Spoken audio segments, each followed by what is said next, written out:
Olá a todos, sejam todos muito bem-vindos. Eu sou a doutora Nayara Rossio e hoje vou falar para vocês sobre saúde mitocondrial na mulher. Quero começar essa palestra homenageando o Dr. Michael Chang, que é autor do Mitochondrial Dysfunction. Foi um dos primeiros livros que eu li sobre esse assunto e que me alertou, me acordou muito para esse mundo da medicina mitocondrial e que teve um impacto muito positivo na minha própria vida e na vida dos meus pacientes. E para a gente começar, o que vocês pensam? O que vem na mente de vocês quando a gente pensa em mitocôndria saudável? Na minha via, produção de energia, vitalidade, disposição para trabalhar, para estudar, para malhar. Só que hoje o que a gente tem como perspectiva na medicina atual é que a mitocôndria saudável ela é muito mais que isso. Ela significa, em especial para as mulheres, preservação da fertilidade por mais anos. Então as mulheres conseguem se manter férteis por mais anos. Elas conseguem se prevenir de doenças degenerativas, neurodegenerativas, doenças cardiovasculares, além de preservar a qualidade de vida. Então, hoje a gente sabe que mitocôndria saudável é sinônimo de prevenção de doença. Onde há maior concentração de mitocôndrias? No músculo cardíaco, no músculo esquelético e no cérebro. E também nos óvulos, onde a gente tem cerca de 100 mil mitocôndrias, enquanto nos espermatozoides a gente tem cerca de 50 a 75 mitocôndrias. Então, se a concentração é maior no músculo esquelético, no músculo cardíaco e no cérebro, vocês podem já pensar qual é a clínica que vai ter em pacientes com disfunção mitocondrial, né? As mitocôndrias representam 10% do peso humano e elas se dividem de forma independente das células que habitam. Então, existe uma dinâmica mitocondrial muito específica que a gente vai ter oportunidade de falar. As mitocôndrias também têm seu próprio DNA, que a gente chama de mtDNA ou DNA mitocondrial. E ele possui 37 genes, geralmente ele se apresenta para a gente como um DNA circular, a gente vai ver essas imagens aí com mais familiaridade. E esses 37 genes, eles sintetizam 13 proteínas, tá? Lembrando que a herança do mtDNA, do DNA mitocondrial, ela é materna. Então, também, a importância de preservar a saúde mitocondrial nas mulheres no período fértil é porque as mutações do DNA mitocondrial vão ser passadas de mães para filhos. Como a gente mostra que mãe afetada por uma mutação do DNA mitocondrial, vão ter toda a prole afetada. Porém, o grau da clínica dessas crianças vai depender da quantidade de mitocôndrias afetadas. A gente vai falar um pouco mais ao longo dessa palestra sobre isso. Porém, todas serão afetadas. E a dinâmica mitocondrial. A dinâmica mitocondrial ela tem 4 processos básicos. O que a gente mais ouve falar é a biogênese mitocondrial, que é a replicação e a duplicação espontânea de uma nova mitocôndria. Então, o DNA mitocondrial ele duplica e gera uma nova mitocôndria. É um processo que a gente sempre quer estimular, né? Que a gente tem genes que a gente sabe que quando expressos eles melhoram a biogênese mitocondrial, como a MPK, como a CIRT1, como o CP1, o CP3. Então, a biogênese é um desejo terapêutico do médico que o paciente alcance. A fusão mitocondrial, que é quando duas mitocôndrias mais fracas se fundem para gerar uma mais bem adaptada. E a fissão mitocondrial, que é quando uma mitocôndria gera várias, tá? E o controle de qualidade, ou mitofagia ou autofagia, que é quando uma mitocôndria que não está bem adaptada, ela é degenerada, né? No caso, ela entra em autofagia. Bem, para a gente falar de metabolismo energético, metabólico, é importante lembrar as principais fases. Algumas delas acontecem nas mitocôndrias, outras não. Então, eu quero passar rapidamente por isso aqui, tá, gente? É a fase número 1, que a gente sabe que acontece fora das mitocôndrias, é a glicólise, tá? Quando a gente está pensando em quebra de glicose, gerando piruvato e acetil-CoA, né? Que é o que entra nas mitocôndrias, é acetil-CoA. Essa fase também pode acontecer beta-oxidação ou desaminação proteica, caso o insumo não seja glicose, no caso aí beta-oxidação sendo gordura, desaminação sendo proteínas. tá? Isso acontece no citosol, tá? Então é um processo extra-mitocôndrias, fora das mitocôndrias, tá? O ciclo de Krebs, em que o acetil-CoA é oxidado em CO2 e são gerados as nossas coenzimas, que é o NADH e o FADH. Então, o ciclo de Krebs já acontece na matriz mitocondrial. Então, a importância do ciclo de Krebs na produção de energia e na preservação das mitocôndrias para adequado funcionamento do ciclo de Krebs traz um destaque aí para a gente. O ciclo de Krebs, a gente vai ter uma formação de cerca de 8 NADHs e 2 FADHs. A cadeia transportadora de elétrons, ela requer a gente parar mais um pouquinho aqui para poder dar uma revisada, porque muito das nossas inferências terapêuticas, elas vão agir na cadeia transportadora de elétrons, assim como a disfunção mitocondrial vai impactar também muito a cadeia transportadora de elétrons. A gente tem que lembrar que chegando nessa fase, né, que ocorre na membrana interna das mitocôndrias, né, no espaço intermembrana ali, a gente tem 8 NADHs e 2 FADHs. O NAD, ele sempre vai começar no complexo 1 e o FAD no complexo 2. E isso gera uma diferença de capacidade de geração de ATP, de força, né? Então o NAD, ele vai gerar mais ATP que o FADH, tá? Então é um dos motivos aí que a gente, quando for falar de suplementação, da gente pensar no NADH como produção de energia, como gerar ATP para pacientes que têm alguma disfunção mitocondrial. Na cadeia transportadora de elétron, a gente tem 5 complexos, né? Complexo 1, 2, 3, 4 e 5, tá?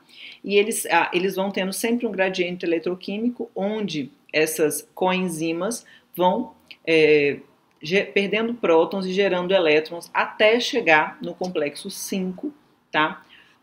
Pela ATP sintetase e gerar ATP. Mas só para a gente lembrar como é que isso ocorre, do complexo 1 e do complexo 2, tanto um quanto o outro, esses resíduos metabólicos vão ser transportados através da ubiquinona, né, da coenzima Q10. Então, a importância da coenzima Q10 também aqui para a cadeia transportadora de elétrons, tá? Então, vindo do complexo 1 vai passar para o 2 e do 2 direto para o 3, tá? Do complexo 3, todos os insumos são carreados pelo citocromo C para o complexo 4, aonde vão passar pelo complexo 5 e no giro da ATP sintetase gerar ATP.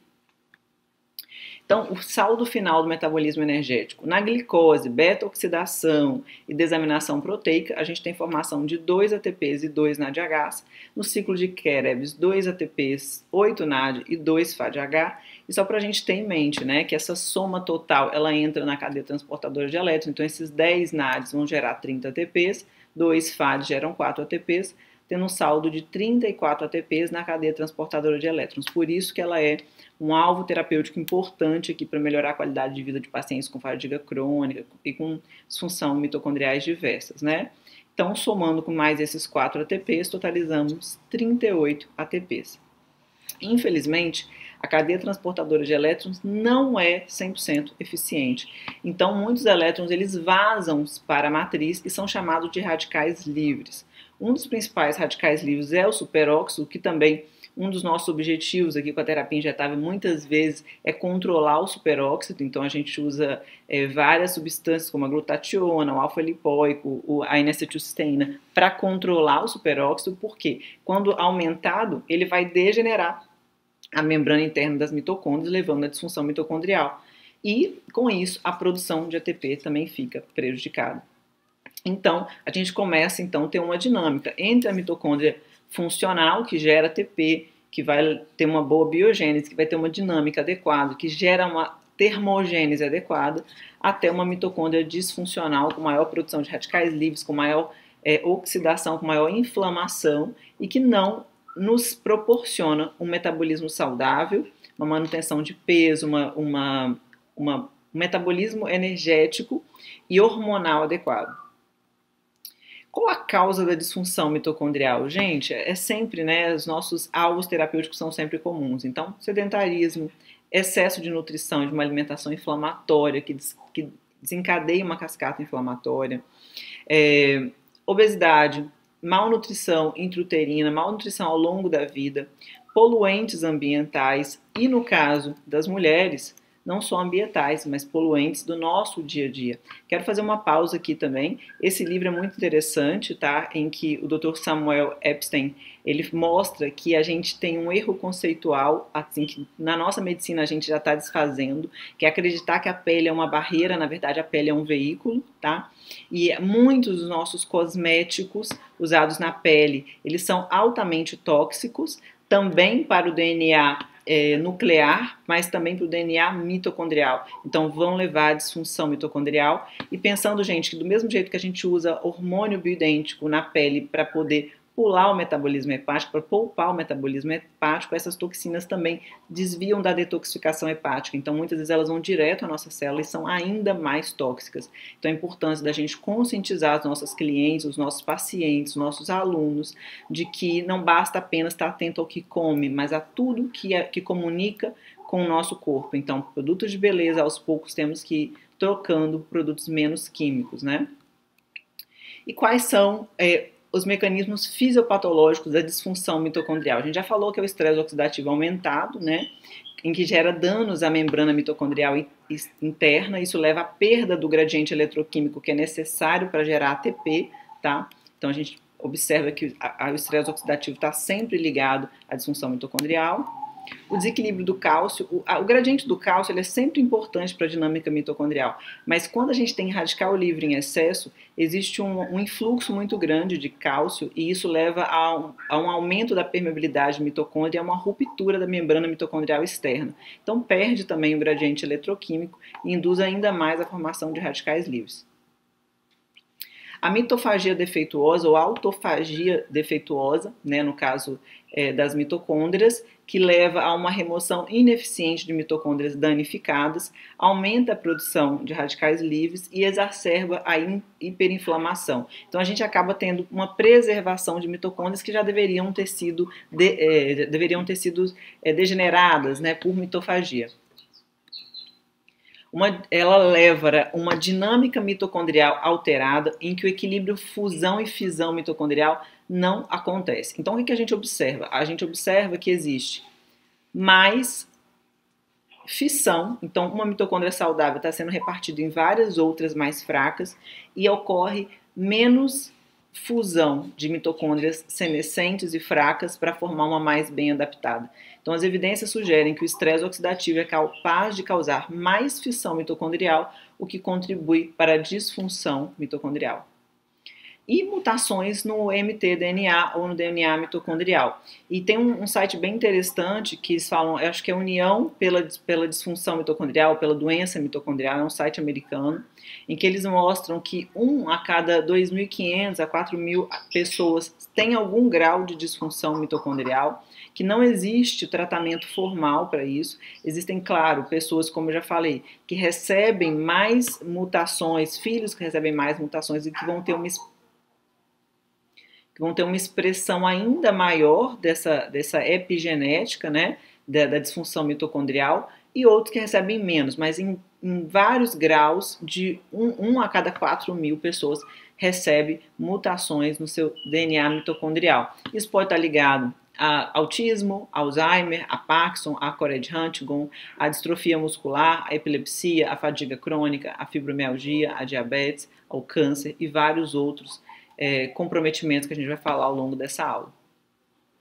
Então, quando a gente pensa numa mitocôndria saudável, a gente está pensando numa mitocôndria que produz menos radicais livres e que produz mais energia, com mais eficiência e menos resíduo. E quando a gente pensa numa mitocôndria disfuncional, ela produz menos energia e mais radicais livres. Então, a saúde mitocondrial da mulher vai impactar na qualidade de vida dessas mulheres em diversas doenças que a gente vai discutir agora na sequência. Então, gente, quando a gente pensa em saúde mitocondrial da mulher, a gente precisa ter um olhar diferencial sobre como que isso impacta o sistema endócrino e vice-versa, tá?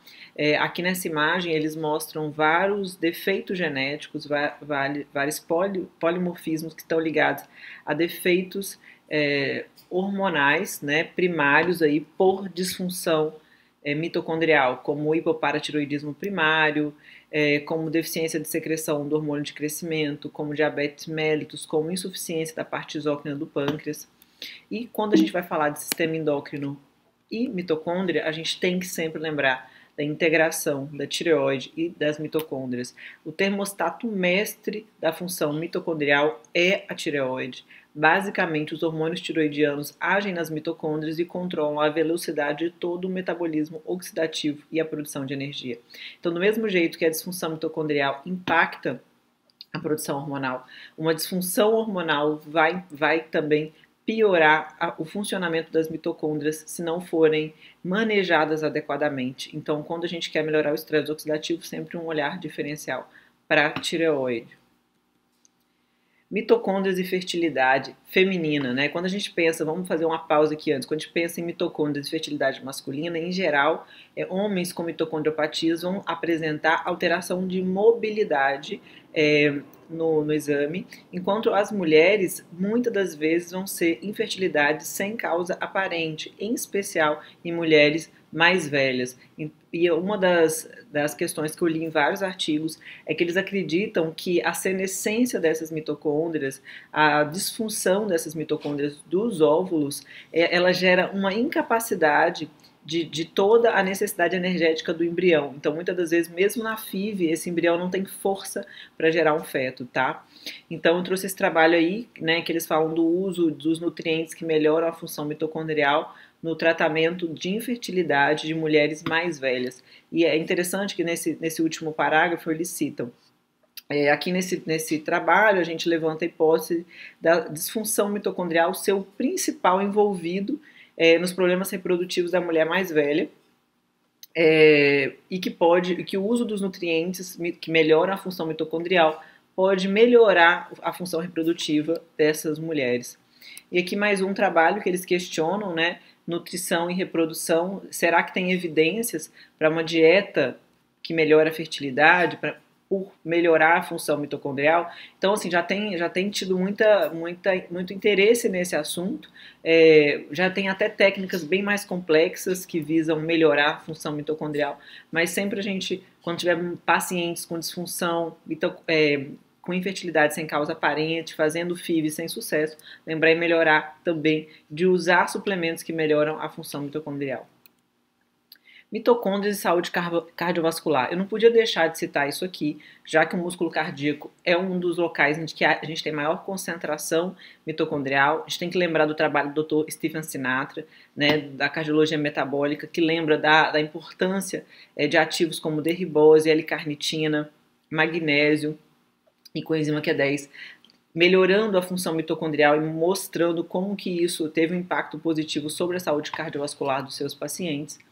E além de olhar a questão de micronutrientes, a gente tem que lembrar da integração, né? Por isso que é bonito da medicina integrativa. Não é simplesmente a gente olhar também para os nutrientes e para a dieta, mas lembrar também como que o impacto da questão hormonal que gera disfunção mitocondrial vai impactar no sistema cardiovascular. Então aí nesse trabalho eu achei muito legal que eles botam assim, a mitocôndria como o principal assunto-chave na proteção cardiovascular em pacientes que tiveram doença isquêmica e o envolvimento do T3 no tratamento desses pacientes aí no pós-infarto. Então, achei muito interessante porque a gente sabe, como eu já falei, que isso vai impactar na função mitocondrial e, consequentemente, vai impactar na melhora do sistema cardiovascular. Então, a gente tem que olhar, ter um olhar integrativo e não simplesmente pensar em nutrientes quando a gente pensa em mitocôndria, né?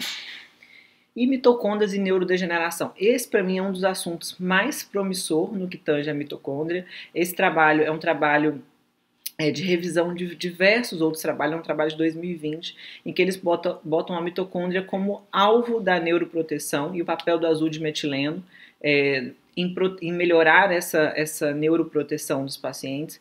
É um assunto extremamente promissor. O que eles descobriram é que a disfunção mitocondrial ela precede a disfunção neurológica, a neurodegeneração. No caso do Alzheimer, ela precede o acúmulo de beta-amiloides. Então, assim, usar as mitocôndrias como alvo para neuroproteção é um assunto que a gente vai ouvir muito nos próximos anos.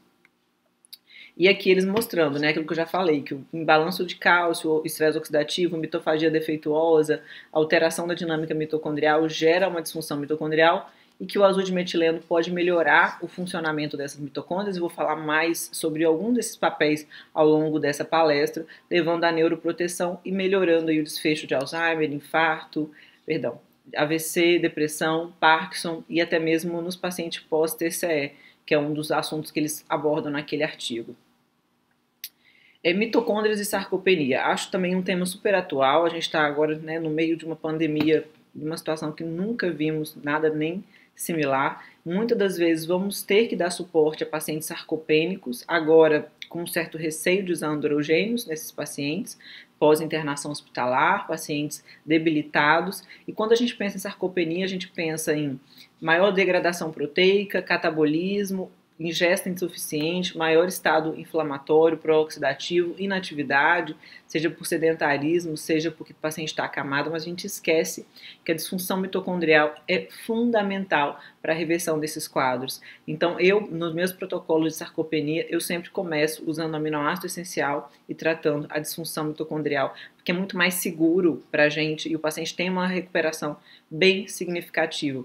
Então, a disfunção mitocondrial leva à perda da força, leva a mais fadiga, leva a mais sarcopenia. Então, tratar a disfunção mitocondrial em pacientes sarcopênicos é seguro, tá? É seguro e é fundamental para uma recuperação adequada desses pacientes. E mitocôndrias e peso saudável. Eu não poderia deixar de falar disso, porque a gente sabe que a disfunção mitocondrial, ela tá ligada a um maior acúmulo de peso, a dificuldades nos tratamentos de emagrecimento. Nos meus tratamentos de emagrecimento, depois que eu acordei para isso, eu consegui potencializar de forma absurda o resultado dos pacientes, e eu quis trazer esse trabalho aqui em que eles mostram, né, que a biogênese mitocondrial ela já está prejudicada no tecido adiposo de pacientes que adquiriram obesidade. E aí eles questionam nesse trabalho quando isso aconteceu. Isso aconteceu depois que o paciente engordou ou antes? E o que eles mostram é que beta-oxidação, ciclo de Krebs e biogênese mitocondrial já não funcionam direito no paciente quando ele começa o processo inflamatório que muitas vezes precede a obesidade, ou seja, a disfunção mitocondrial, a incapacidade de biogênese mitocondrial, ela precede a obesidade, mais um motivo da gente cuidar das mitocôndrias desses pacientes. E o contrário também é verdadeiro, se a gente está tratando com pacientes grandes obesos mórbidos, é seguro a gente começar fazendo alfa-lipoico com enzima Q10, melhorando a função mitocondrial, estimulando biogênese mitocondrial com dieta, com exercício, tá? Porque a gente vai tratar a causa que está por trás. Então, aqui mostrando, né, que o paciente saudável para o paciente obeso, a disfunção mitocondrial, ela está sempre envolvida. E, por exemplo, restrição calórica, jejum intermitente, dieta cetogênica, estimulam a MPK e a SIRT, que são genes que a gente já falou, que melhora a biogênese mitocondrial e com isso ajudam a reverter a obesidade. Mitocôndrias e câncer. Esse é um assunto também que eu pensei em não trazer nessa aula, já que não era o alvo primário, mas eu acho que é sempre interessante a gente lembrar da teoria metabólica do câncer do Dr. Otto Warburg, que ele começou a observar e acreditava que o metabolismo, alterações do metabolismo energético, eles precediam a mudanças do DNA nuclear que geravam ao câncer. Então, como é que era? O efeito Warburg é o seguinte: se você submetesse a maior oxigenação às células cancerígenas, ao invés delas produzirem melhor energia, elas entravam no metabolismo anaeróbico, elas produziam mais ácido lático. Então, vários cientistas vieram pesquisando isso, e agora, mais recentemente, um científico da Johns Hopkins, Dr. Pat Pedersen, se não me engano, ele observou que isso acontecia porque as células cancerígenas elas têm menos mitocôndria e mitocôndrias disfuncionais. Isso gera uma necessidade de voltar para o metabolismo anaeróbico, tá? Então, mesmo em situações que aumentam a oxigenação, eles têm uma maior produção de ácido lático, tem um metabolismo energético disfuncional. E como existe uma sinalização epigenética entre mitocôndrias e núcleo, essa sinalização defeituosa, ela induziria a uma mutação nuclear que gera o câncer. Então, a disfunção mitocondrial, eles acreditam nessa teoria que a disfunção mitocondrial, ela precede o câncer. E da mesma forma, tratar e melhorar a saúde mitocondrial é uma fórmula de prevenir doenças, e nesse caso, o câncer. E fibromialgia e disfunção mitocondrial. Fibromialgia é uma doença predominantemente de mulheres, que a gente sabe que dentro do nosso conceito da medicina integrativa está ligada à disfunção mitocondrial, a uma baixa produção de ATP que leva à vasoconstricção, que piora a dor. O exercício físico teoricamente vai melhorar a médio e longo prazo o caso dessas pacientes, mas a dificuldade maior delas é tolerar também a produção de ácido lático, que é imensa e que piora a dor dessas pacientes. Então, uma das coisas que eu observei, que eu queria falar, por isso que eu trouxe esse assunto, é que usar ribose antes do exercício físico e graduar esse exercício melhora no desfecho dessas pacientes. E na nossa visão integrativa, a fibromialgia é uma disfunção mitocondrial. E mitocôndrias e síndrome pós-Covid. Quando a gente vai ver esse trabalho, que é uma meta-análise de vários outros estudos, a gente vê que fadiga é o que mais é significativo nesses pacientes, né? E na minha avaliação, o que acontece é um consumo dos principais antioxidantes enzimáticos e não enzimáticos, assim como de várias vitaminas e micronutrientes que levam a esse estado de fadiga. Tenho tratado esses pacientes com suporte proteico e nutricional adequado e com vários suplementos que melhoram a função mitocondrial, com grande sucesso na reversão dessa fadiga pós-Covid. Bem, e como que a gente trata, né? Então agora vamos para a parte mais prática aqui da nossa aula. E o principal, gente, é sempre a alimentação. Uma abordagem muito discutida e que tem sucesso nesses pacientes é a dieta cetogênica, tá? Que vai levar a uma produção menor de radicais livres, leva o paciente a uma dieta restritiva que vai estimular vários genes que promovem a biogênese mitocondrial, mas nem todo paciente vai se adaptar. Então, se o seu paciente não tiver bem adaptado à dieta cetogênica, uma outra possibilidade é você fazer uma dieta de eliminação dos principais alimentos inflamatórios, e isso tem que ser de acordo com a clínica do teu paciente, açúcar, laticínio, glúten, álcool, nuts, ou FODMAP, se é um paciente que fermenta mais, gorduras vegetais poliinsaturadas e trans, associada a um jejum intermitente, que vai melhorar a Lucky-Get Syndrome, melhora a desbiose, estimula também os genes que melhoram a biogênese mitocondrial, e eu particularmente gosto muito da SIRT Diet, que é uma dieta que estimula as sirtuínas, tá? Também tem restrição calórica, também tem jejum e é muito rica em polifenóis, tá? E o Dr. Michael Chang fala muito do Mitochondrial Boost Diet, que é uma dieta rica em polifenóis, que segundo ele melhora a função mitocondrial, mas eu nunca segui essa dieta Mitochondrial Boost Diet, então não tenho relato para contar para vocês. Segundo ponto, gente, interromper hábito ruim. Não basta a gente estar comendo direitinho e estar se intoxicando por cosméticos, né, por toxinas ambientais. Então, interromper hábitos ruins e gradativamente trocando os nossos cosméticos por cosméticos mais funcionais.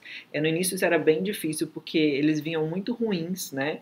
Eu que trabalho com cabelo tive muita dificuldade de encontrar boas marcas e que fossem também funcionais, sem parabenos, sem silicone, e que o plástico fosse funcional, enfim, que fosse sem bisfenol, né, no caso, mas hoje já existe. Então, quanto mais público tem para consumir, mais interesse tem do mercado em produzir. Então, a gente tem que estimular os nossos pacientes e a gente vai criando um círculo virtuoso. E não pode faltar na vida desse paciente, gente, é exercício físico, tá? Que é fundamental. E vamos falar de suplementação. Antes da gente ir para a suplementação parenteral, o que de via oral é importante? Complexo B, magnésio, né, os micronutrientes, ferro é fundamental também. Tudo aquilo que melhora a glutationa peroxidase, como alfa-lipóico, a gente pode usar tanto parenteral quanto oral. Glutationa, N-acetilcisteína é muito importante também para esses pacientes. Ômega 3, fundamental. Mas no parenteral eu trouxe alguns outros itens que eu achei mais significativo nesse contexto aqui e que acho que merece uma discussão, uma atenção maior. Em especial, nesse caso, a D-ribose. A D-ribose, para quem não se lembra, ela é a molécula do meio do ATP, então ela é o puro ATP, eu gosto de dizer, ela é rápida, ela renova os estoques de ATP das pessoas, né? Em média, a gente acredita que depois de um exercício intenso, a pessoa leva em média 72 horas para renovar o estoque de ATP. O paciente que está suplementando com D-ribose faz isso em 12 horas, né? Então você imagina a importância disso quando a gente pensa numa paciente com disfunção mitocondrial. Muito interesse tem sido feito dentro da cardiologia com o uso da derribose. Eles acreditam que rejuvenesce o músculo cardíaco, melhora o condicionamento desse paciente, e muito tem sido estudado também no uso da derribose parenteral no intervalo pós-infarto, né, para diminuir a isquemia pós-reperfusão. Contraindicações, eles falam dessa contraindicação para o diabetes, que pode dar uma hipoglicemia, mas se feito de forma adequada, acompanhado por uma equipe qualificada, diluído no volume adequado, eu não vejo esse efeito de hipoglicemia da derribose, não. Geralmente, para diluir, quando a gente faz parenteral, a gente associa com outros ativos em 250 ml, eu acho mais seguro, e se for feito intramuscular, aí sim você pode ter que ter um pouco mais de cuidado em pacientes diabéticos ou hiperinsulinêmicos, que pode dar uma hipoglicemia, tá? O segundo nutriente que eu quis trazer é a L-carnitina. A L-carnitina parenteral é muito interessante porque ela não é bem absorvida via oral. A L-carnitina, ela é um aminoácido derivado da lisina e da metionina, e é um cofator essencial para a beta-oxidação. Então ela vai agir, gente, lá na primeira etapa, que é na etapa citosólica. Então quando a gente pensa em pacientes fazendo dieta cetogênica, fazendo jejum intermitente, pacientes que não são bons, que estão começando um tratamento, uma dieta, mas que tem uma disfunção mitocondrial, a L-carnitina é muito adequada, tá? Então lembrando que ela vai agir, nesse caso aqui, na beta-oxidação, ok? Defeitos nas reações de beta-oxidações e doenças mitocondriais acarretam o acúmulo de ácidos orgânicos intermediário no organismo, no caso, por exemplo, da cardiomiopatia dilatada. A L-carnitina se liga a esses tais ácidos, removendo das mitocôndrias para o metabolismo renal e eliminação na urina. Então é como se a L-carnitina fizesse uma detoxificação das mitocôndrias disfuncionais. Então por isso que ela é muito importante, eu quis trazer esse destaque aqui, tá? A deficiência de L-carnitina pode ocorrer por ingestão insuficiente, por problemas metabólicos, por disfunção renal, e é apontada como um importante fator no desenvolvimento de sintomas musculares em pacientes sob hemodiálise. Então, ela melhora a função muscular, melhora a performance física em pacientes debilitados, é importante para o tratamento da cardiomiopatia dilatada, lá na solução de Sinatra, auxilia no tratamento de emagrecimento. É bem interessante em pacientes que não podem usar andrógenos, paciente pós-andropausa que não pode usar andrógeno, como paciente que tiveram CA de próstata, pacientes pós-Covid, que agora a gente está com medo, né, gente, de ficar usando andrógeno nesses pacientes. Então, é interessante a gente colocar a L-carnitina para ajudar a reverter sarcopenia, por exemplo, nesses pacientes também. Pacientes com fadiga, com doença celíaca e câncer, enfim, são diversas as utilizações da L-carnitina, e ela é muito interessante para quem tem disfunção mitocondrial. Bem, existe um relato que a L-carnitina poderia dar também hipoglicemia, tá? Não vejo isso na prática, nunca senti. Eu já tive uma paciente que me relatou ter uma leve taquicardia com a L-carnitina, foi o único efeito colateral do uso parenteral, nesse caso aí intramuscular, que eu tive com a L-carnitina, tá? Geralmente quando a gente faz endovenoso, eu não gosto de diluir nada em menos de 250 ml. PQQ, que eu não poderia deixar de trazer. PQQ, gente, tem propriedades cardioneuroprotetoras, além de atuar como fator de crescimento celular e redutor da degradação mitocondrial, tá?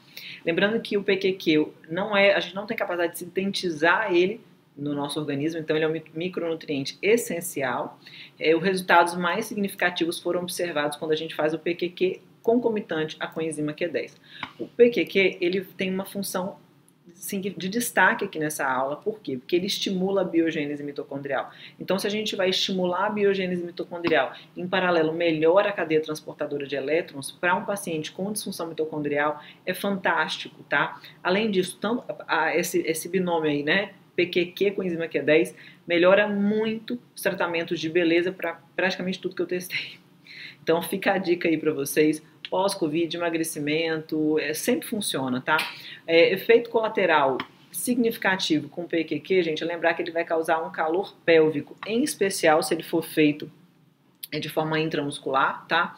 O endovenoso causa, mas é um pouco menos. Isso pode causar um desconforto e pode causar um pânico se o paciente não souber que isso vai acontecer. Mas muitas mulheres até gostam, e no mercado internacional isso sempre foi vendido como um aumento da libido com o uso do PQQ. Então, é só uma atenção que vocês têm que ter, tá?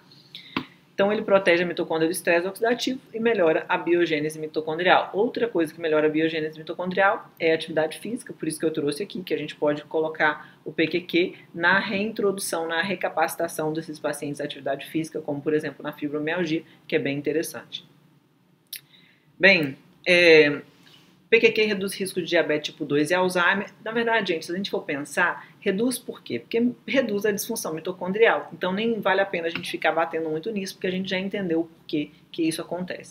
Então, ele combate o envelhecimento celular, ele é antioxidante, ele protege o cabelo do embranquecimento, isso é bem interessante também, promove a formação de novas mitocôndrias, melhora a função cognitiva, aumenta os níveis de energia indispensáveis para as células, tem atividade neuroprotetora, cardioprotetora.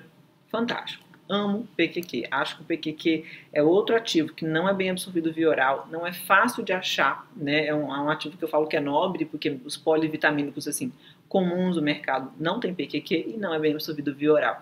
Então é sempre legal de usar nos nossos tratamentos. Um outro ativo bem interessante é o NADH. Depois dessa aula eu não tenho dúvidas que vocês já entenderam bem como é que o NAD funciona, aonde que ele age, tá? E quis falar sobre o uso parenteral do NAD pelo seguinte, eu particularmente não gosto muito do NAD endovenoso, tá? Que é o uso mais comum. Eu gosto de diluir ele em água destilada e com um pouquinho de lidocaína, aspirar e fazer IM, porque eu percebo que essa melhora da vitalidade, ela é praticamente imediata, é coisa de 20 minutos, você vai ter essa melhora. Associado com a coenzima Q10 também é muito interessante. Só tem que tomar cuidado para não fazer antioxidante demais, né? Mas esses dois juntos funcionam bem, feitos isoladamente, tá? Ele é um nutriente super seguro também de fazer em pacientes debilitados, pós-internação hospitalar. Então, é um nutriente que eu gosto bastante de fazer. Gosto muito dessa frase do David Sinclair, que é diretor do Centro de Envelhecimento da Harvard Medical School, que ele fala que o NAD é o mais próximo que chegamos de uma fonte da juventude. Ele tem ação no sistema imunológico, ele é anti-envelhecimento, apesar de que a gente não pode falar isso, mas ele é, e ele estimula a produção de dopamina. Então, a gente vai pensar que ele melhora força muscular, movimentação, coordenação, função cognitiva, humor, vida sexual, é interessante no Parkinson, tá? Ele melhora também a noradrenalina, levando a melhora da concentração, da atividade mental, da depressão, a serotonina também melhorando a qualidade do sono. O NAD é a substância que possui o maior potencial redutor dentre todos os outros componentes biologicamente ativos. Então, o NAD ele é extremamente nobre, tá? Um dos motivos que eu não gosto dele feito endovenoso é como ele é poliofilizado, ele muitas vezes precipita e causa dor, tá? Além disso, eu não percebo essa melhora rápida da produção de energia dos pacientes, como acontece no intramuscular, tá? Bem, então que ele é interessante, seguro nas doenças cardíacas e renais, deixo aí para vocês. Ele diminui, os níveis de NAD diminuem com a idade devido ao desequilíbrio entre a síntese e a distribuição. Diminuição no metabolismo do NAD está associada a vários processos de envelhecimento fisiológico e o aumento do metabolismo do NAD pode prolongar a vida útil em diversos organismos. Bem, então indicações: envelhecimento precoce, doenças degenerativas, arteriosclerose, disfunção cardíaca, mal de Alzheimer, Parkinson, depressão, fadiga crônica, adjuvante no tratamento de câncer, estimulante do sistema imunológico e antioxidante. Não poderia te falar da coenzima Q10, quem me conhece sabe que eu sou apaixonada pelo uso parenteral da coenzima Q10. Acho que, como eu já falei aqui, ela é extremamente segura, eficiente, ela é um protetor de membrana celular que age de forma cinética com a vitamina E e vitamina A para proteger a integridade da membrana. Ela age de forma cinética com o PQQ, com o NADH. Se a gente for estudar mais para frente o azul de metileno, a gente pode pensar em várias combinações também nesse aspecto. Então, eu acho um ativo chave, eficiente, rápido, com resultados assim palpáveis que o paciente ele sente isso na prática, sabe? Então, ela tem ação estética, ela inibe a tirosinase, ela é anti-envelhecimento, anti-letargia, anticancerígena, melhora a metabolização dos andrógenos. Esse é um destaque, tá? Uso muito a coenzima Q10 para melhorar a alopecia androgenética. Eu tenho teoricamente alopecia androgenética, mas uso a coenzima Q10 sistematicamente, uma das coisas que eu aprendi naquele livro lá do início, e que me ajudou muito na minha vida, nos meus tratamentos. e a ação energética dela é mensurável. Isso que eu acho muito interessante, assim, do paciente perceber uma melhora. Isso fala muito a favor da adesão, que é uma coisa que a gente sempre tenta melhorar com os tratamentos injetáveis, né? Então, ele é um regenerador tissular, antioxidante, extremamente seguro para usar em pacientes cardiopatas, pacientes com angina pectoris, com hipertensão, tá? Doença de Alzheimer, perda gradual da memória. Não é recomendada a administração em pacientes com deficiência renal grave ou hipersensibilidade à coenzima Q10. Cuidado, que a gente sempre tem que estar dando destaque para a nossa equipe de enfermagem. É exclusivamente intramuscular. Não pode ser feito por outra via por causa do risco de embolia. Ela é extremamente oleosa, tá, gente? Então, ele é seguro para pacientes acima de 65 anos. Assim, o cuidado que a gente tem é não usar em quem não deve usar, né? Lactantes, gravidez também não é tão seguro assim. A gente deve tomar cuidado em pacientes com insuficiência renal grave. Fora isso, gente, é extremamente seguro. Já usei em pacientes com as mais diversas comorbidades com total segurança. Lembrar também nos usuários de estatinas, tá? E por último, quero fazer um destaque ao azul de metileno. Não é muito alvo aqui da minha aula falar de neuroproteção, mas quando a gente vai falar de disfunção mitocondrial na mulher, a gente tem que pensar em neurodegeneração. E o azul de metileno tem sido um alvo de pesquisas mais recentes, assim, muitas pesquisas, por isso que eu quis dar um destaque, apesar de ser uma substância extremamente antiga, né? Ele foi sintetizado em 76 na Alemanha. Hoje, o que ele realmente é aprovado pelo FDA é para tratamento de malária e para metahemoglobinemia, tá? Então, no nosso uso é um uso off-label. Recentemente, o papel potencial do azul de metileno tem sido amplamente estudado por demonstrar resultados promissores no tratamento da lesão cerebral isquêmica e do TCE. Olha só. Efeitos benéficos sobre psicose e depressão em estudos pré-clínicos e clínicos, melhora cognitiva em pacientes com Alzheimer, isso está muitos trabalhos, muitos estudos, tá? Foi capaz de aumentar a atividade funcional na ressonância magnética durante uma tarefa de memória de curto prazo e também melhorou a recuperação da memória em pacientes testados, ou seja, a ação dele é nootrópica, melhora a performance cognitiva mesmo em pacientes que não têm disfunção mitocondrial. Então, também um interesse grande aí, até entre nós médicos, é a ação do azul de metileno como nootrópico, para melhorar a nossa performance cognitiva, tá? Uma característica da farmacodinâmica é que após a administração, a concentração do azul de metileno no tecido cerebral é 10 vezes maior que os níveis séricos após 1 hora da injeção, né? Então, a gente, quando vai usar o azul de metileno, tem que pensar que ele tem uma função protetora para as mitocôndrias, mas nesse caso especial para as mitocôndrias do sistema nervoso central, ok? O acúmulo substancial no cérebro permite que o azul de metileno atravesse facilmente a barreira hematoencefálica e entre preferencialmente nas mitocôndrias neuronais. Ele doa elétrons, tá? E a gente vai falar mais um pouquinho na sequência, da sua forma reduzida para a cadeia transportadora de elétrons, aumentando assim o consumo de oxigênio e a formação de ATP. Porém, gente, com menos produção de radicais livres. Isso é muito legal, tá? Aumentos na produção de ATP fornecem mais energia celular para melhor função cerebral global, incluindo cognição, humor e memória. Então, essa aqui é a cadeia transportadora de elétrons com o uso do azul de metileno, mostrando que ele se oxida em leucometileno, levando entre o complexo 1 e o complexo 3, levando direto ao citocromo C, né, essas coenzimas, facilitando a produção de ATP com menos radical livre. Contraindicação do uso do azul de metileno: deficiência de G6PD, problemas renais graves, intoxicação por cianeto, gravidez e lactação. Em trabalho, as doses usuais por via oral é de 0,5 mg por quilo de peso até 1,5 mg por quilo de peso. No entanto, a via endovenosa em todos os trabalhos se mostra superior em termos de resultado. A dose mais comum de forma parenteral é 50 mg, tá? Geralmente a gente faz em 500 ml, eu faço porque ele é doloroso às vezes, a osmolaridade é alta.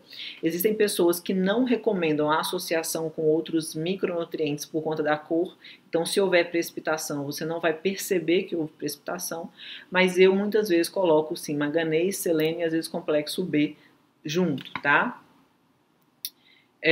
Reações adversas, pode acontecer hipoglicemia, então esse é um cuidado que a gente pode ter. Sempre lembrar de dosagem de 6PD antes, tá, gente? Evitar também fazer em pacientes que têm a ferritina muito elevada, porque ele pode aumentar a síntese do grupo M, aumentar ainda mais a ferritina. Pode acontecer náuseas, dores abdominais, cefaleia, hipertensão, confusão. E um dos efeitos colaterais que a gente observa, se não for bem indicado, é síndrome serotoninérgica. Então, o paciente que está usando inibidor de recaptação de serotonina ou um IMAL deve evitar o uso do azul de metileno. Gente, é isso que eu tinha para falar com vocês. Agradeço imensamente a oportunidade, agradeço a Central Injetáveis pelo convite, pela parceria. E quem quiser saber mais sobre os nossos cursos, siga a gente no Instagram, @nutrindrip, para saber sobre as nossas formações em terapia nutricional injetável. E o que vocês precisarem de mim, estou à disposição para dúvidas e esclarecimentos. Espero que tenham gostado e até mais.